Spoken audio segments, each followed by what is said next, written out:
ఉంటుంది. దగ్గరలోనే international airport కూడా ఉంటుంది. పాకిస్తాన్ సైన్యం ప్రధాన కార్యాలయం పైనే మనం ఇప్పుడు డ్రోన్లతో దాడి చేశాం. మనం పాకిస్తాన్ పెంచి పోషిస్తున్న ఉగ్రవాదులపై ఆపరేషన్ సింధూర్తో దాడి చేస్తే పాకిస్తాన్ భారత్ పై యుద్ధానికే తెగబడింది. భారత సైనిక కేంద్రాలను టార్గెట్ గా చేసుకుని డ్రోన్లు యుద్ధ విమానాలతో విరుచుకుపడింది. దీనికి మనం సరైన సమాధానాన్ని చెబుతున్నాం. ఇప్పుడిప్పుడే పాకిస్తాన్ కు ఎంత డ్యామేజ్ జరిగిందో ఆ దృశ్యాలు ఇంకా బయటకు వస్తూనే ఉన్నాయి. మనం ఇప్పటికే కరాచీ పోర్ట్ను పేల్చేసాం. రావులపిండిపై కూడా మనం మన డ్రోన్లతో దాడి చేశాం. మన డ్రోన్లను అడ్డుకోవడం పాకిస్తాన్కి సాధ్యం కావడం లేదు. మన డ్రోన్లతో దాడి చేస్తే పాకిస్తాన్ మిలిటరీ హెడ్ క్వార్టర్స్ దెబ్బతిన్న దృశ్యాలు ఇప్పుడు మీరు ఆర్టీవీ స్క్రీన్ పైన చూస్తున్నారు. పాకిస్తాన్ సైన్యం ప్రధాన కార్యాలయం రావులపిండిలోనే ఉంటుంది.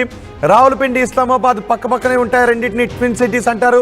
ఇస్లామాబాద్ ఇంటర్నేషనల్ ఎయిర్పోర్ట్ కూడా అక్కడే ఉంటుంది. ఇప్పుడు మీరు ఆర్టీవీ స్క్రీన్ పైన చూస్తున్న దృశ్యాలు అవే. అందులో ఆర్మీ పర్సన్స్ కూడా మనకు ఆ ఫోటోగ్రాఫ్లో కనిపిస్తున్నారు. మనం చేసిన డ్రోన్ల దాడితో దెబ్బతిన్న పాకిస్తాన్ ఆర్మీ ప్రధాన కార్యాలయం అదే. దాన్ని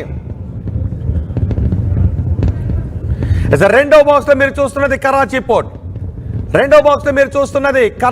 కరాచీ పోర్టుపై మన మిసైల్స్ తో దాడి చేస్తే ఇప్పుడు కరాచీ పోర్టు నామరూపాలు లేకుండా మారిపోయింది. రావులపిండిపై అటాక్ జరిగిన విషయాన్ని ఇమ్రాన్ ఖాన్ సోదరి కూడా ఖరారు చేసింది. ఇమ్రాన్ ఖాన్ సోదరి ఈ రావులపిండిపై దాడిని ఖరారు చేసింది. ఆమె ట్వీట్ కూడా చేసింది. ఇప్పుడు మీరు ఆర్టీవీ స్క్రీన్ పైన చూస్తున్నది ఇదే. ఆర్టీవీ ఎక్స్క్లూజివ్ విజువల్స్ మీరు ఆర్టీవీ స్క్రీన్ పైన చూస్తున్నారు. మనం ప్రయోగించిన డ్రోన్లు రావులపిండి ఆర్మీ ప్రధాన కార్యాలయాన్ని నేలమట్టం చేశాయి. రావులపిండి ఆర్మీ సైన్యం ప్రధాన క్వార్టర్స్ పైన మనం దాడి చేసాం. ప్రధాన కార్యాలయం పైన మనం దాడి చేసాం. రావులపిండి ఆర్మీ హెడ్ క్వార్టర్స్ అది. అక్కడ కూడా మన డ్రోన్లు దాడి చేస్తే పాకిస్తాన్ సైనికులు అక్కడ నుంచి పరుగులు తీసినటువంటి దృశ్యాలు ఇప్పుడు పాకిస్తాన్లో చూడండి. ఒకసారి నల్లటి మేఘాలు కమ్ముకుంటూ ఉన్నాయి. ఇప్పటికీ అక్కడ ప్రజలకు కూడా అర్థమైపోయింది మన ఆర్మీ ఏదో చేస్తుందని వాళ్ళు అనుకుంటూ ఉన్నారు. కానీ వాళ్ళ ఆర్మీ ప్రధాన కార్యాలయం పైనే మన డ్రోన్ పడి వాళ్ళు అటు ఇటు పరుగులు పెడుతూ ఉంటే అక్కడ మంటల్లో పాకిస్తాన్ ఆర్మీ ప్రధాన కార్యాలయం కాలిపోతూ ఉంటే వాళ్ళే ఏమీ చేయలేని నిస్సహాయ స్థితిలో ఇప్పుడు ఉన్నారు. భారత్తో అనవసరంగా కయ్యానికి కాలు దివ్వామని. మొదటి బాక్స్లో మీరు చూస్తున్నది రావులపిండిపై మనం చేసిన డ్రోన్ దాడి తర్వాతి దృశ్యాలు. రెండో బాక్స్లో మీరు చూస్తున్నది రావులపిండి ఆర్మీ హెడ్ క్వార్టర్స్ పై మనం దాడి చేసిన తర్వాత హెడ్ క్వార్టర్స్ తగలబడిపోతున్న దృశ్యాలు ఇప్పుడు మీరు ఆర్టీవీ స్క్రీన్ పైన చూస్తున్నారు. ఇమ్రాన్ ఖాన్ సోదరి మన ఆర్మీ చేసిన ఈ డ్రోన్ దాడి తర్వాత ఇమ్రాన్ ఖాన్ సోదరి మాట్లాడారు. ఒకసారి ఇమ్రాన్ ఖాన్ సోదరి ఏం మాట్లాడారో చూద్దాం. जरा देखें तो सही, क्योंकि आपको शायद जंग का पता नहीं. मेरे हस्बैंड एयरफोर्स में थे, मेरे गदोई भी एयरफोर्स में थे. ये जो क्लेम करने के इन्होंने जहाज गिराए हैं, वो जो नवाज शरीफ की हुकूमत क्लेम कर रही है ना, तो यहाँ पे ड्रोन अंदर आ रहे हैं. मतलब इंडिया से अंदर पिंडी तक पहुँच रहे हैं. पिंडी तक पहुँचे कैसे? मीडिया पे हैं. जरा देखें तो सही, क्योंकि आपको शायद जंग का पता नहीं. मेरे हस्बैंड एयरफोर्स में थे, मेरे गदोई भी एयरफोर्स में थे. ये जो क्लेम करने के इन्होंने जहाज गिराए हैं, वो जो नवाज शरीफ की हुकूमत क्लेम कर रही है ना, तो यहाँ पे ड्रोन अंदर आ रहे हैं. मतलब इंडिया से अंदर पिंडी तक पहुँच रहे हैं. पिंडी तक पहुँचे कैसे? ఇమ్రాన్ ఖాన్ సోదరి చెబుతోంది ఎందుకు భారతదేశం ప్రయోగిస్తున్న డ్రోన్లను మనం అడ్డుకోలేకపోతున్నామని. దీన్ని బట్టి మనం అర్థం చేసుకోవచ్చు పాకిస్తాన్ చెప్పిన అబద్ధాలను కూడా. ఇప్పటికే పాకిస్తాన్ అంటుంది భారతదేశానికి చెందిన రఫేల్ యుద్ధ విమానాలను కూల్చేశాం, పాకిస్తాన్ సైనికులను చంపేశామని పాకిస్తాన్ చెబుతోంది. కానీ ఇమ్రాన్ ఖాన్ సోదరి అడుగుతోంది పాకిస్తాన్ ప్రభుత్వాన్ని భారతదేశం ప్రయోగించిన ఒక్క డ్రోన్ను కూడా ఎందుకు అడ్డుకోలేకపోయాము అని అడుగుతోంది. ఈ క్వశ్చన్కి పాకిస్తాన్ ఆర్మీ దగ్గర సమాధానం లేదు. ఇప్పటికే పాకిస్తాన్ ఎయిర్ డిఫెన్స్ సిస్టమ్ని మనం ఎయిర్ డిఫెన్స్ వ్యవస్థని నిర్వీర్యం చేశాం, న్యూట్రలైజ్ చేశాం, దాన్ని ధ్వంసం చేశాం. ఇప్పుడు పాకిస్తాన్ హెడ్ క్వార్టర్స్ పైనే మనం దాడి చేశాం. అంటే మొత్తం పాకిస్తాన్ అంతా కూడా భారత ఆర్మీ, భారత త్రివిధ దళాల కనుసన్నల్లోనే ఉంది, కనుచూపు మేరలోనే ఉంది. ఇప్పుడు మన త్రివిధ దళాల కనుచూపు మేరలో మొత్తం పాకిస్తాన్ ఉంది. నిన్న మనం ప్రయోగించిన మిసైల్స్ పాకిస్తాన్ ప్రధాని నివాసానికి కొద్ది దూరంలో పడ్డాయి. ఇస్లామాబాద్లో పాకిస్తాన్ ప్రధాని నివాసానికి కొంచెం దూరంలో పడ్డాయి. దీంతో పాకిస్తాన్ ప్రధాని కూడా బంకర్లో దాచిపెట్టాల్సిన పరిస్థితి వచ్చింది. ఇప్పుడు ఆ ఇస్లామాబాద్కి ఆనుకుని ఉన్న పక్క నగరమే ఈ రావలపిండి. ఈ రావలపిండిలోనే పాకిస్తాన్ ఆర్మీ హెడ్ క్వార్టర్స్ ఉంటుంది. ఇప్పుడు ఆర్మీ హెడ్ క్వార్టర్స్ పై కూడా మనం దాడులు చేశాం. రావలపిండిపై వరుస బాంబు దాడులు చేశాం, వరుస డ్రోన్ దాడులు చేశాం. ఒక్క డ్రోన్ ని కూడా పాకిస్తాన్ ఆర్మీ అడ్డుకోలేకపోయింది. భారత్ ప్రయోగించిన ఒక్క డ్రోన్ ని కూడా పాకిస్తాన్ ఆర్మీ అడ్డుకోలేకపోయింది. దీంతో ఇమ్రాన్ ఖాన్ సోదరు అడుగుతుంది, ఒక్క డ్రోన్ కూడా ఎందుకు అడ్డుకోలేకపోయారని. మన ఎయిర్ డిఫెన్స్ వ్యవస్థ ఏమైపోయింది అని అడుగుతుంది. అంటే ఇప్పటికే మనకు అర్థమై ఉండాలి పాకిస్తాన్ ప్రపంచానికి ఏ విధమైనటువంటి అసత్యాలు చెప్తుందో. భారతదేశ డ్రోన్లను మేము కూల్చామని చెప్తోంది, భారతదేశ ఎయిర్ క్రాఫ్ట్స్ని మేము కూల్చామని పాకిస్తాన్ చెబుతున్నవన్నీ కూడా అబద్ధాలే. మనం ప్రయోగించిన ఒక్క డ్రోన్ ని కూడా పాకిస్తాన్ అడ్డుకోలేకపోయింది. మనం ప్రయోగించిన ఒక్క మిసైల్ కూడా పాకిస్తాన్ అడ్డుకోలేకపోయింది. అందుకే ఇప్పుడు Pakistan army headquarters Rawalpindi తగలబడిపోతుంది. ఆర్మీ హెడ్ క్వార్టర్స్ ని వాళ్ళు కాపాడుకోలేని పరిస్థితుల్లో ఉన్నారు. ప్రధానిని కూడా వాళ్ళు కాపాడుకోలేని పరిస్థితుల్లో ఉన్నారు. కేవలం వాళ్ళ ప్రధాని, పాకిస్తాన్ ప్రధాని ఈరోజు బతుకున్నాడు అంటే అది భారత్ పెట్టినటువంటి ప్రాణభిక్షే. మా ప్రతినిధి మధు ఉన్నారు పూర్తి సమాచారం అందించడానికి. మధు, రావలపిండి ఆర్మీ హెడ్ క్వార్టర్స్ పై దాడిని కూడా వాళ్ళు అడ్డుకోలేకపోయారు.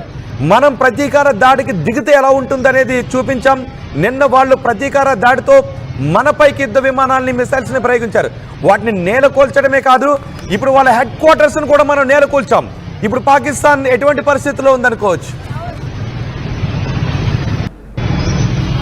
ఎగ్జాక్ట్లీ, నిజంగానే పాకిస్తాన్కి సంబంధించిన ప్రధానే ఈరోజు తలదాచుకుంటున్నటువంటి సిచ్యువేషన్ ఏర్పడింది పారిపోయి అక్కడి నుంచి. ఎందుకంటే సమీపంలోనే ప్రధాని అధికారిక నివాసం సమీపంలోనే భారత్ ఎయిర్ స్ట్రైక్ చేసినటువంటి పరిస్థితి. అది పాకిస్తాన్కి సంబంధించినటువంటి ఆర్మీకి ఉన్నటువంటి పరిస్థితి. సో వాళ్ళు ఎలాంటి సిచ్యువేషన్ కూడా ఫేస్ చేయడానికి సిద్ధంగా లేరు. కనీసం ఎయిర్ క్రాఫ్ట్స్తో భారత్ పైన దాడి చేయడానికి కూడా సిద్ధంగా లేనటువంటి సిచ్యువేషన్ ఉంది ఆర్మీ పరిస్థితి పాకిస్తాన్ది. చలో అతలాకుతలం అయిపోయింది. పాకిస్తాన్ ఒక్కసారిగా ముప్పేట దాడికి దిగింది భారత్ పాకిస్తాన్ పైన. మనం చూసాం నిన్న లాహోర్, ఇస్లామాబాద్, రావల్పిండి సంబంధించినటువంటి ప్రాంతాల్లో వరుస దాడులు నిర్వహించారు. ఎక్కడ కూడా నిన్న సాయంత్రమే ఆల్రెడీ పాకిస్తాన్కి సంబంధించినటువంటి రాడార్ వ్యవస్థని ధ్వంసం చేశారు. అంటే అక్కడ ఉన్నటువంటి వ్యవస్థ, రాడార్ వ్యవస్థను ధ్వంసం చేయడానికి మన ఆర్మీ, ఎయిర్ ఫోర్స్ అక్కడికి చేరుకుంటే కూడా పసిగట్టలేనటువంటి సిచ్యువేషన్లో పాకిస్తాన్ ఆర్మీ, ఇంటెలిజెన్స్ విభాగం కానీ ఆర్మీ ఉన్నటువంటి సిచ్యువేషన్. సో చాలా స్పష్టంగా వాళ్ళ పేలవత్వం కనిపిస్తూ ఉంది. చైనాకి సంబంధించినటువంటి ఆయుధాలను నమ్ముకొని బొక్కబొర్లా పడిపోయినటువంటి సిచ్యువేషన్. పాకిస్తాన్ ఈరోజు నిలవలేనటువంటి పరిస్థితి ఉంది. ఇప్పటికీ ఆల్రెడీ ఒక స్టేట్మెంట్ చేశారు పాకిస్తాన్ దేశం నుంచి. పాకిస్తాన్ పాలకులు కూడా ఆందోళనలో ఉన్నారు. పాకిస్తాన్ ప్రజల్లో ఇప్పుడు భయాందోళనలు వ్యక్తమవుతున్నాయి. ఎందుకంటే మనం ప్రయోగించిన ఒక్క డ్రోన్ ని కూడా పాకిస్తాన్ అడ్డుకోలేకపోతుంది. పాకిస్తాన్ హెడ్ క్వార్టర్స్ కూడా పేలిపోయింది. పాకిస్తాన్ హెడ్ క్వార్టర్స్ కూడా పేలిపోవడంతో ఇప్పుడు పాకిస్తాన్ ప్రజలు ఒక పానిక్ లో ఉన్నారు. నిజానికి పాకిస్తాన్ హెడ్ క్వార్టర్స్ పై నిన్న కూడా మనపై పాకిస్తాన్ దాడికి పాల్పడిన వెంటనే మనం ప్రయోగించిన డ్రోన్లు నిన్నటి నుంచి పాకిస్తాన్ హెడ్ క్వార్టర్స్ ని ధ్వంసం చేస్తూనే ఉన్నాయి. రావలపిండిలో పాకిస్తాన్ ఆర్మీ హెడ్ క్వార్టర్స్ ధ్వంసం అయిపోతున్న దృశ్యాలు ఇప్పుడు మీరు ఆర్టీవీ స్క్రీన్ పైన చూస్తున్నారు. ఆ ధ్వంసం అయిపోతూ ఉంటే ప్రజలు కూడా బయటకు వచ్చి పానిక్ లో ఉన్నారు.